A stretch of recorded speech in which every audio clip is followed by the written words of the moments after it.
안녕하세요. 오늘도 사연살롱을 찾아주셔서 감사합니다. 저는 다문화 문화원에서 아이들에게 다문화 관련 교육을 하는 여성이에요. 제 남편은 인도 혼혈이에요. 그러니 저는 반국제 결혼을 한 셈이죠. 인도 혼혈과 결혼한다고 했을 때 주변에선 다들 신기해 했어요. 놀라움과 걱정이 반반 섞인 채로요. 주위 사람들 대부분이 인도에 대해서 긍정적인 이미지보다는 부정적인 이미지를 더 많이 가지고 있더라고요. 하지만 오히려 당사자인 저는 그런 걱정이 없었어요. 제 남편은 인도인 피가 흐르긴 하지만 국적도 한국이고 언어도 한국어가 가장 편한 사람이니까요. 오히려 힌디어가 불편한 사람이거든요. 이름도 한국 이름으로 쓰고 있어요. 다만 얼굴은 인도 유전자를 확 몰아받아서 딱 봤을 때 동남아 사람이 아닐까 하는 생각이 들곤 하죠. 게다가 저와는 성인이 되고 만난 사이가 아니라 초등학교 때부터 알고 지낸 동네 소꿉친구였거든요. 이 얘기를 하면 다들 어떻게 주위에 인도 혼혈이 있었냐고 신기해해요. 솔직히 그건 저도 신기해요. 그래서 제게 있어 남편은 그냥 오래 알고 지낸 동창 느낌이에요. 알아온 시간이 긴 만큼 공유할 수 있는 추억이 많은 동창 부부 정도랄까요? 아무튼 남편과 저는 초등학교부터 고등학교 1학년 때까지 한 동네에서 살았어요. 이후 제가 이사를 가서 연락이 끊겼다가 성인이 되고 다시 만났죠. 저희는 시댁과 10분 거리에 살고 있어요. 남들은 불편하지 않냐고 하는데 저희는 전혀 그런 거 없어요. 오히려 저희 시아버님이 너무 좋으신 분이셔서 저는 시아버님 뵈러 자주 만난 거 싸들고 시댁에 놀러 가곤 하죠. 시아버지께서는 현재 혼자 살고 계세요. 그래서 아버님이 외롭지 않을까 걱정이 돼요. 아버님은 아직 일도 하고 있어서 괜찮다고 하시지만 제 마음은 그렇지가 않아요. 시어머니라도 살아계셨더라면 부부가 서로를 의지하고 사실 수 있겠지만 혼자 저러고 계시다가 밤사이 무슨 일이라도 생기면 어쩌나 늘 조마조마하거든요. 특히나 저희 시아버님은 저를 엄청 예뻐하세요. 모르긴 해도 며느리 사랑은 시아버지라는 말은 우리 아버님을 보고 하는 말이 아닐까 싶을 정도로 저를 아껴주시죠. 아직도 저를 우리 주희공주님 이라고 초등학생 때처럼 다정하게 부르신다니까요. 그러니 저 역시 아버님을 더 챙겨드리고 싶은 마음이 간절한 거고요. 그런 저희 아버님 인생은 한마디로 가시밭 인생이었어요. 한평생을 샐러리맨으로 사시면서 홀로 제 남편을 키우셨죠. 당신 인생을 온통 자식한테 바친 거나 다름없어요. 생각해보면 우리 아버님 인생이 참 드라마틱한 것 같아요. 아버님뿐만 아니라 아버님과 어머님의 만남부터 시작해 제 남편의 일생까지 어느 하나 평범한 게 없어요. 제가 남편을 처음 만난 건 초등학교 1학년 때였어요. 다들 긴장 반 설렘 반으로 교실에 들어갔더랬죠. 그런 저희 반 분위기를 확 바꿔버린 아이가 바로 제 남편이에요. 보통 아이들이 교실에 앉아있을 때 뒷문으로 한 명씩 들어올 때마다 돌아보잖아요. 그날이 딱 그랬어요. 한 아이가 뒷문을 열고 들어오자 조용하던 교실이 난리가 났어요. 진한 피부색에 누가 봐도 외국인이 분명한 아이가 교실로 들어오자 교실 안이 웅성거리기 시작했어요. 대면대면 하던 아이들은 남다른 아이의 등장에 얼굴을 맞대고 수군거렸죠.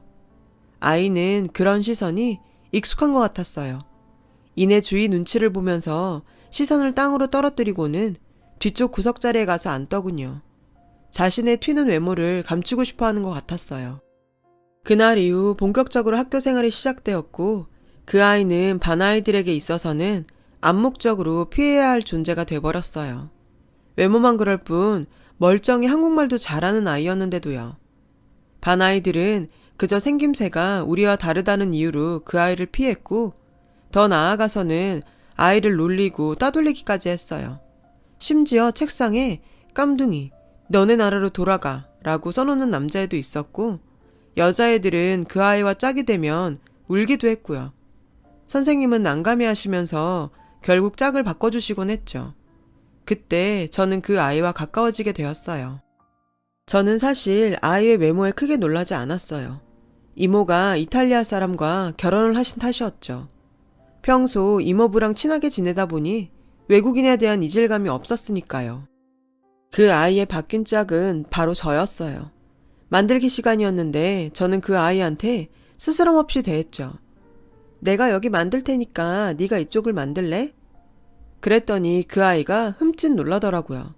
그러더니 이내 알겠다고 하더군요. 그날 우리는 수업 시간 안에 작품을 끝내지 못했고 선생님은 각자 집에서 완성해오라고 하셨어요. 저는 친구에게 우리 집에 가서 완성하지 않겠냐고 물었고 친구는 큰 눈을 더 크게 뜨면서 그래도 되냐고 물었죠. 저는 우리 엄마가 간식도 줄 거라며 가자고 설득했어요. 망설이다가 고개를 끄덕이더라고요. 그렇게 우리는 학교가 끝나자 함께 우리 집으로 갔어요. 엄마는 그 친구를 맞아주셨고 그날 우리는 간식을 먹으며 만들기를 마칠 수 있었어요. 친구가 집에 가려고 할 때 엄마는 다음에 또 놀러와서 저랑 숙제도 하고 놀다 가라고 하셨어요. 그런데 그 순간 친구가 울음을 터뜨리지 뭐예요. 엄마도 저도 무척 당황스럽더라고요. 그 아이는 울면서 감사합니다 라고 말했고 엄마는 그제야 친구가 운 이유를 아신 것 같았어요. 친구의 이름을 물어보시곤 이름을 불러주시며 등을 토닥여 주셨거든요. 친구가 가고 나자 엄마는 제게 물었어요. 반 애들이 민현이 괴롭히지? 제가 그렇다고 하자 엄마는 우리 친하게 지내고 놀아주자. 이모부가 처음 한국 왔을 때 얘기 기억하지? 지하철에서 어떤 할머니가 이모부한테 양키라고 해서 이모부가 황당했다고 했던 거. 민현이도 같은 기분일 거야. 그러니까 주인 네가 잘해줘야 해. 저는 알았다고 고개를 끄덕였어요. 다음 날 학교에 갔더니 책상 서랍에 초콜릿과 함께 고마워라고 적힌 쪽지가 있었어요. 그날부터 우리는 친구가 되었어요. 여자애들은 왜 쟤랑 노냐며 저도 놀렸죠. 민현이랑 놀면 저도 까매진다나요? 전 혀를 차며 한마디 해줬어요. 야, 그럼 백인 피부 만지면 하얘지냐? 그러자 아이들은 꿀먹은 벙어리가 됐죠. 저는 한심하다는 듯 한숨을 쉬었어요. 그 일로 아이들은 저까지 피해 다니기 시작했지만 저는 상관없었어요. 어쨌든 민현이는 제 친구니까요. 민현이는 자기 때문에 저까지 피해를 본다고 미안해했어요. 저는 그럴 필요 없다고 했죠. 그랬더니 시간이 지나자 민현이도 더 이상은 그런 말을 하지 않았어요. 그렇게 친하게 지내던 어느 날 민현이가 자기 집에서 놀지 않겠냐고 묻더군요. 오늘 우리 아빠 회사 쉬는 날이라서 아빠가 맛있는 거 해주실 수 있대. 너 데리고 오라고 하셨어.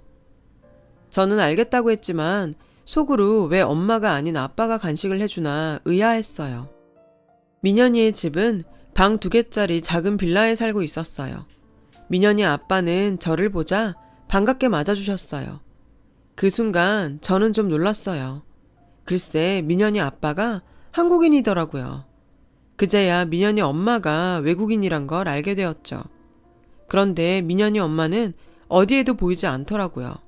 혹시 방에 계신가 해서 두리번거렸는데 방에도 안 계시더라고요. 드디어 민현이 아빠가 간식을 만들어 오셨어요. 솜씨가 정말 좋으셨어요. 아저씨는 씩 웃으시며 그러셨죠. 내가 민현이 밥 해먹이고 살다 보니 이렇게 됐어. 밥을 아저씨가 한다는 얘기에 더욱 민현이 엄마가 궁금해졌어요. 엄마는 어디 계신지 묻고 싶은 마음이 굴뚝 같았지만 왠지 예의가 아닌 것 같아서 꾹 참았죠. 그날 아저씨는 제 손까지 꼭 잡아주시며 민현이랑 친구해줘서 정말 고마워. 주희라고 했지? 앞으로 자주 놀러와. 아저씨가 더 맛있는 거 많이 해줄게. 라고 하셨어요. 우리는 초등학교 내내 절친이었어요. 1학년 이후로 반이 갈라져도 늘 함께 놀았죠.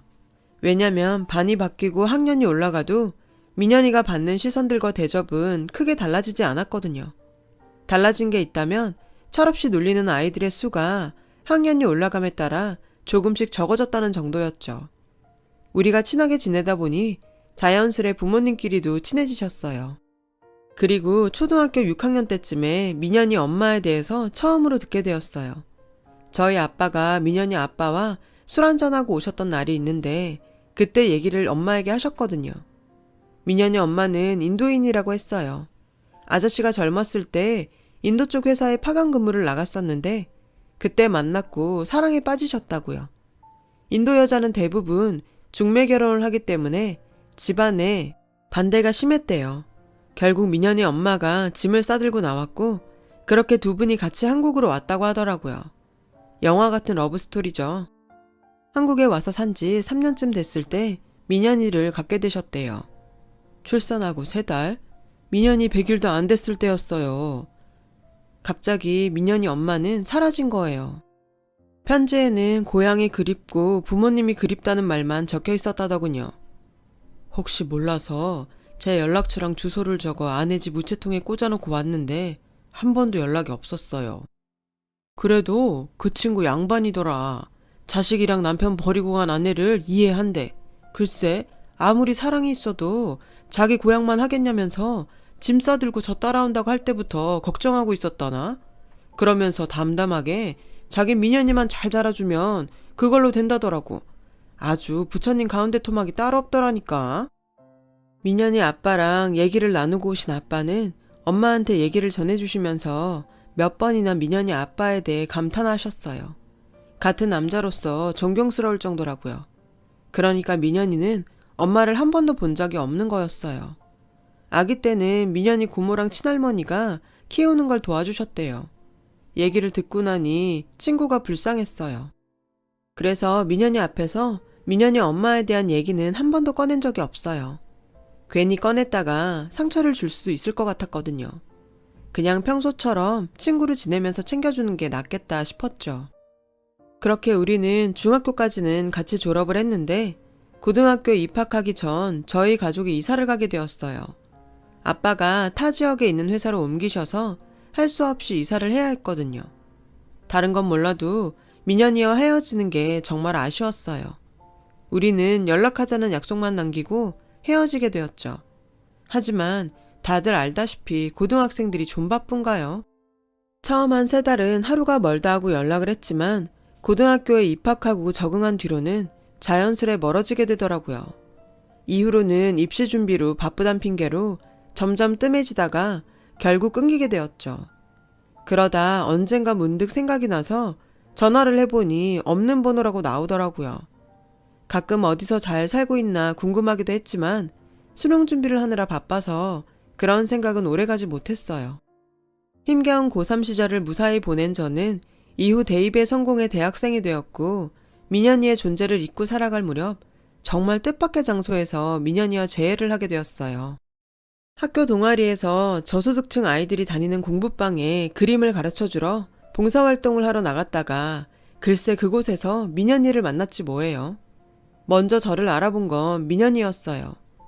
너 주희 맞지? 저를 부르는 민현이 목소리를 듣고서야 전 민현이를 알아봤어요. 어찌나 반갑던지 주위 신경도 안 쓰고 우린 호들갑을 떨며 반가워했죠. 민현이는 공과대학에 진학했다더라고요. 어릴 때부터 그쪽에 재주가 있었거든요. 공부방에는 대학 동기들과 컴퓨터를 기부하려고 왔다더라고요. 세상 좁다더니 그 말이 딱 이거였죠. 너무 반가워서 그날 일정이 끝나고 민현이네 집에 가기로 했어요. 알고 보니 우리가 이사를 가고 몇 년 뒤 민현이네도 민현이가 합격한 대학교 근처로 이사를 했다더라고요. 아저씨는 제가 집에 들어가자 저를 끌어안으시며 무척 반가워하셨어요.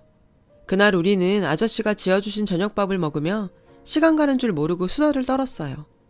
그리고 얼마 뒤 민현이도 우리 집에 와서 부모님께 인사를 드렸고 이후로는 다시 예전처럼 연락을 하며 가깝게 지내게 되었죠. 주말에는 가족끼리 만나서 식사도 하면서요. 재회하고 반년 정도 지났을까요? 하루는 민현이가 할 말이 있는 사람처럼 머뭇거리길래 무슨 일 있냐고 물었더니 자기랑 사귀지 않겠냐고 그러더라고요. 저 역시 마음에 있던 터라 그러자고 했죠. 그렇게 우리는 소꿉친구에서 연인으로 발전하게 되었어요. 양쪽 부모님을 모두 반기는 연애라서 민현이가 군대에 가 있는 동안에도 전 철저하게 곰신으로 살아야 했지만요. 시간은 흘러 저는 졸업학기를 맞았고 민현이는 제대 후 복학을 했어요. 취업 준비로 머리가 복잡하던 그때 과실에 붙어있는 공고를 보게 되었어요. 인도 봉사활동을 모집한다는 공고였죠. 인도는 민현이 어머니의 고향이었기에 왠지 가깝게 느껴지더라고요. 그때는 그냥 지나쳤는데 집에 들어와 잠자리에 들렸는데 그 모집글이 머리에서 지워지지가 않더라고요. 그래서 취업 준비는 제쳐두고 봉사활동을 신청했는데 덜컥 붙었지 뭐예요. 그래서 3주 동안 인도로 봉사활동을 가게 되었어요. 저와 동기들이 가게 된 곳은 인도 뭄바이에 있는 한 병원이었어요. 우리는 주로 환자들 곁을 지키면서 간호도 하고 시트를 갈거나 거동이 불편한 환자들의 손과 발이 되어주는 일을 주로 했어요. 말벗도 되어드리고 싶었지만 우리는 힌디어를 할 줄 몰랐고 환자들은 영어를 거의 못했기 때문에 그러지는 못했죠. 다들 궁핍한 생활을 하는 사람들이라 부양가족들은 하루 종일 일을 해야 해서 환자 옆을 지키는 보호자는 거의 없었죠. 그 중에 기초적인 영단어를 아는 환자분들도 간혹 있었는데 그런 분들과 영단어로 간단한 소통을 하기도 했어요. 말은 안 통해도 다들 저희를 반겨주셨죠. 어떤 분들은 저희들만 보면 고맙다고 눈물도 흘리기도 했어요.